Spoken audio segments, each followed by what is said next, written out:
Mulikayo mukumuloko okyali ku Salam TV olutimbe olw'emirembe njagala kujjukiza omumanyi wa Salam 2027 yatandise dda okwewandiisa emitwalo 2 gyokka ebirabo bingi tuli mu regions 8 eza Uganda zonna. Launch is soon, so wekumire ku Salam TV omanye ebisingako. Wetuwumulidde omukulu abadde atubuulira biki bye basinziirako okukola emirimu gyabwe, naye katutunuulire biki bye baakozeewo, kaki ke balagawo okulaba nti mbowaaye twakola kino ate community yali bweti ne bweti neekyukamuko.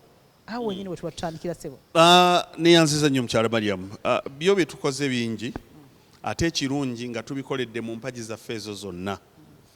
Mu bimu ku ebyo bye tukoze, mu bimu ku bye twatandikako okukola nga n'ekitongole kino nga bwe nagambye nti mu mateeka tekinnaba kuwandiisibwa naye nga weekiri gwali okuyambako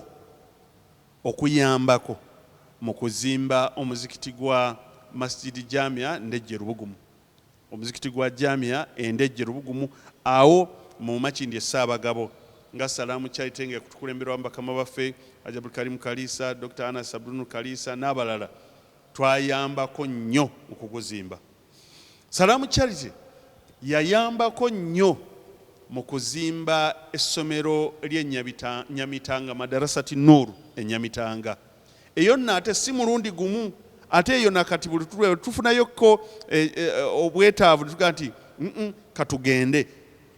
Bwe nabamaliza wali nja kukulaga nti twayambako tulina ssente ku muti kwe tuzinoga oba naye Salamu Charity kwebyera ebirala bye twenyumiriza mu bye tukoze tuze nga tusisinkana abakulembeze ku mitendere gy'enjawulo, tuze nga tukola seminars oba workshops ez'abayimaamu ku mizikiti egitali gimu, abamu nga tubajja ne bweru wa Buganda ewala ne tugenda nga abamu ne tubasanga eyo ne tugaa nti lunaku lumu bbiri nga tubabuulira bateekeddwa kutambuza batya omulimu gwabwe ogw'obwayimaamu.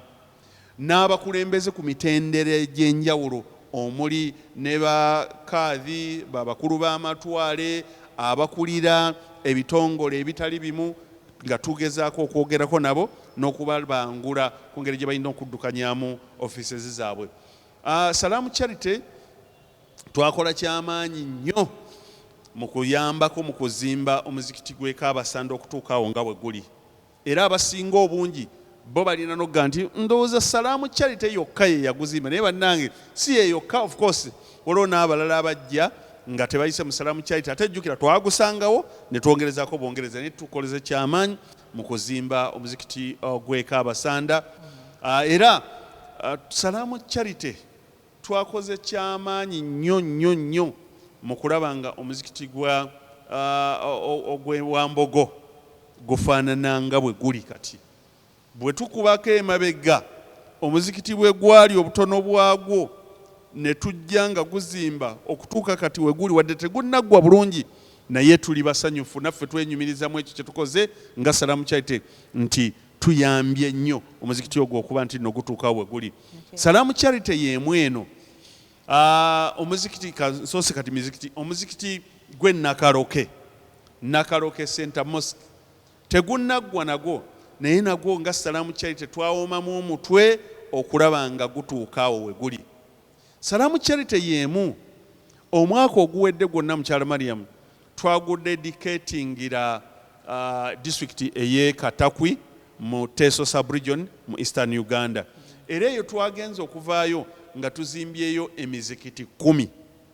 Salamu Charity omwaka guno twagudedicatingira district y'e Ruwuuka, era kati waliwo omuzikiti ogwa tebali bubi nnyo ab'omu Luwuuka ku bikwatagana ku mizikiti, naye twaga ogw'e Nakabugu, ogw'ettwale Nakabugu tulina tetuguzimbye naye tufubye okulaba nti tulinako ebyenjawulo bye tuguteekako gulabike bulungi.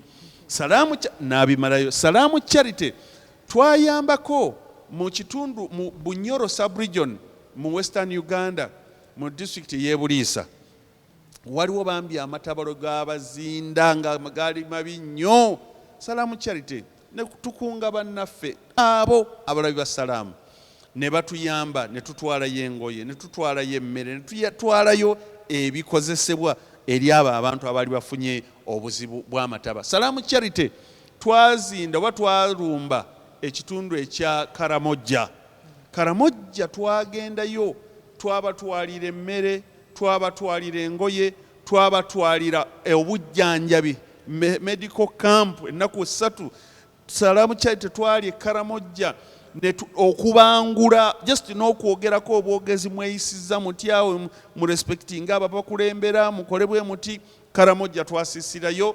Salam Charity yemweyo esomeseza abaana ku mitendera egy'enjawulo. Tusobodde okuwa abaana bursaries, scholarships wano mu Uganda, abamu basomera wano mu Uganda mu primary, mu secondary, mu university ne tertiary institutions n'abamu ebweru wa Uganda. Salam Charity eno manya bunyinza obutabimalayo nti kino nakina medical camps tuzikoze otyo. Twagenda mu districts 2 ey'Ebugiri n'ey'Iganga mu Bunyoro. Mu Busoga. Twakirabanga bamaama bambi bali mu mbeera nga bamu bajja okuzaala waliwo kana engozi mu Lunyoro akasuuka engozi abalala nga tabalina waliwo kana akaveero oba kabayita akapiira kubazaalira. Oli najja n'okuzaala nga ne gloves tazirina tagirina. Tugamba nti ne tumobilizing abantu baffe.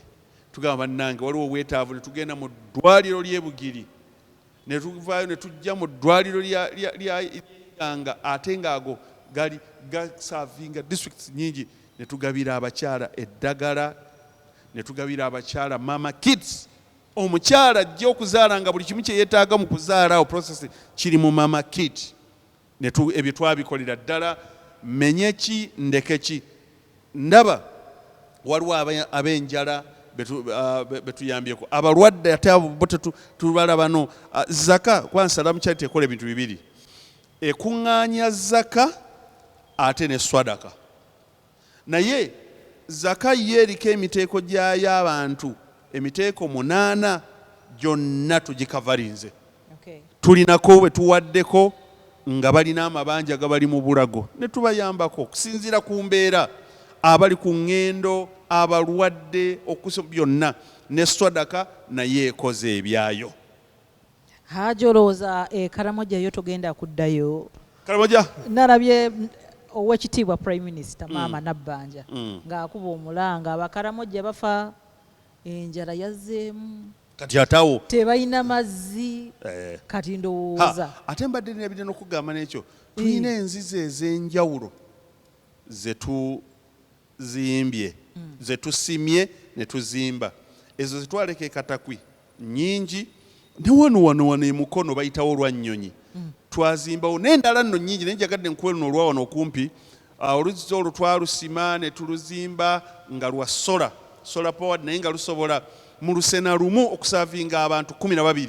Ne basena ne bavaawo ebidomola 12 nabo balala ne baddawo nga si kusuukunda wabula kunyiga bunyizi wali swiki n'omala n'otattaapu. Salam Charity y'emu eno tuyina enteekateeka kati eriko gye tuyita Smart Community Program. Era nkwebaza nti omu ku ba officers bange avunaanyizibwa ku Smart Community Program wamulina wiiki ewedde. Era yabannyonnyola bingi ebikwatagana ku Smart Community Program. Oba oli abo batagimanyi munajja ne mutubuuza yeeti eyo, naye eyo eruubirirwamu okusitula ekyalo kyonna oba ekitundu kyonna omulundi gumu, mu ddiini, mu byobulamu, mu mbeera zaabwe, mu byenjigiriza na buli kimu. So Salam Charity byekoze bingi, ate era nina essuubi insha Allah nti n'ebirala bingi tukyabikola. Webale nnyo, webalire ddala. Ali ku Salam TV program Transform Uganda. Ndine country director wa Salam Charity Foundation. Haji, mwinayoko okusoomozebwa kwe musanga nga mukola emirimu gyammwe gino? Of course kusoomozebwa we kuli ate kungi kutya. Mariam naalabye ekintu ekizibu. Omanyi waliwo ekintu kyojja nga tekyakkulira muntu kimanyi naye n'ogenda ng'okiyiga olw'obwetaavu obuli wali n'olga nti nja kiyiga. Mariam ekigambo kusaba kizibu. Ekyo kyo nkikubuulira. Ekigambo kusaba kizibu. naye ekyewuunyisa nga kyosaba tosaba kikyo, naye olw'okuba olabye waliwo wali obwetaavu n'olaajana bannange ng'ekyokulabirako bw'onoolaba nga gwe tolina ddagala waliwo afa ng'omanyi waliwo omusawo alina eddagala n'ogenda n'ojula n'ofukamira bambi kwata eddagala leeta eddagala tuwooli afa sebo si kigambo kusaba. Kaakati sente zino ziva mu bantu abo, naye tulina bambi okubalaga bye tugenda okukola ne tubannyonnyola ne tukola ki. Eyo nno challenge y'amaanyi. Abamu n'atandika okulowooza nti ye nammwe ye lwaki bali baana bannyammwe mufaana. Kati waliwo omuntu nga tugenda ekatakwe tubagamba banywa amazzi ga bitaba, twetaaga boreholes, oli naaga nti mwe gavumenti ebalemereddwa okubasimira enzigi. Omulala naaga nti simanye wawasa teeso waliwo yakiŋŋamba, simanye wawasa teeso nti bakoddomi bo be mwagala okuzimbira emizikiti n'okuwa emmere. Waliwo lwe twaleeta ab'etteeso abo tuyambibwako ebitongole ebirala ne tubawa zaka. Ndowooza zaali families zaali 200, naye jjukira buli family ebaamu abantu 5, 6, 10 wameka, so twayamba abantu bangi mu ezo families 200. Naye oliaga nti naye mulabika mmwe mwawasa eyo teeso. Twagenza okulaba mubayamba bonna, n'olaba obukazi obukadde bwe mubuwa ebbaasa. So challenge ey'okubiri ey'okuba nti mu mazima ne bannayuganda babo be tugamba batuwe si bagagga nnyo. Ebitongole ebimu biri mu mawanga nga bajja kuzuula we beetaaga okuzimba omuzikiti, ng'omuzikiti gwa miliyoni 2 batuukirire omuntu omu. Omuntu oyo abagambe nti temutawaana genda walala, nze ŋŋenda ogw'omuzikiti gwa miliyoni 2 ez'awano eza Uganda ŋŋenda kuguzimba. Ababuuze n'obabuuze munoonyeyo ne mu bitundu ebirala emizikiti emirala nga 10 nyongereko omulala nnyinayo ne bannange abasobola nabo okukola ki, okuwaayo. So kitegeeza nti mu mazima ddala obwetaavu obw'abantu bawano Salam kyayita ekizudde nti abeetaavu bangi, ne bwe mulaba nga bagagga nnyo ate era nabo beetaavu. So ensonga endala mu kusoomozebwa kwe tulina kwekwo olumu okukolagana n'abantu, olumu si always, olumu okukolagana n'abantu abaluvu ab'emitima emibi abatatunuulira kyawala ne batunuulira wano, nti okolaganye n'omukulembeze tubeeko kye tukulaakulanya ekitundu kye naye n'agamba nfunira wa. Moreover Mariam, tekikwewunyisa okugamba okutuukirira omukulembeze nga mugenda kuzimba classroom block mugundi mu ssomero lye, mu kitundu kye mugenda kusima borehole egenda okusavinga abantu. Omukulembeze oyo n'abanga kyayagala musooke kundabamu mbakkirize.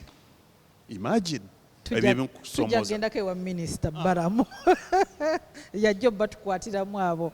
So mirimu mingi nnyo gyendabye gye mukola era tusiima. N'atulabye munnaaye bw'olabanga apiri yonna ku Salam TV nga Salam kyali terina kyesaba ne bwe kaba katono katya bagamba akamukamu gwe muganda ate akatono kazira mu liiso. So munnaye akatono ako kooteekako n'omulala n'agattiriza abantu bano okulaba nga batuusa obuweereza obwo bw'olaba nti mbu bafuna. Ekisinga okuba ekizibu Haji, njagala abantu bakkirize nti mbu okwejja mu mbeera yonna gye tubeeramu kitandika naffe. Mbadde nsaba osiibula abatulaba n'akagambo akasembayo. Nga nsiibula abalabi ba Salam TV era abalabi ba Transform Uganda, nzikiriza neebaze bannayuganda mwenna n'abantu ssekinnoomu abazze nga mukwatizaako Salam Charity. Bwetwogera Salam Charity ffe tugikulembera bukulembezi, ffe tutudde kulaba nti tutuukirize bye mututuma, naye mmwe Salam Charity ku ssente ezo oyinza okwekanga nga ku ssente millions and millions ze twateeka eruuka nga Abdusalamu siwezaako $60,000 ng'olumu nawaayo 5 3 10 ne Haji Karimu nawaayo bw'ati $1,000 naye abo bannayuganda be bawaddeyo ssente ezo be ba Salam Charity ne zikola ebyo byonna bannange mbeebaza era buli kiseera tubasabira mwebale ate mwebale kutwesiga ne mumanya nti ssente zaffe tuziyisa mu Salam Charity zijja kutuuka zikola ekyo n'akasembereyo ddala. Bannange tukola ebintu bibiri, swadaka ne zaka. Tukuŋŋaanya ssente za bintu ebiri.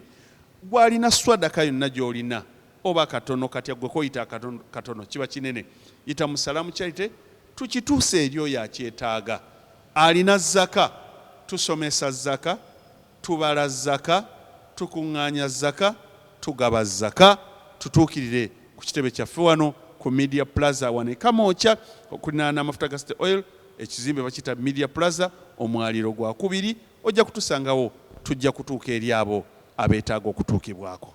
neyanze egesebwa obudde bwompadde era tosiima n'emirimu gye mukola naddala okukyusa obulamu bwannayuganda wonna we mutuuka.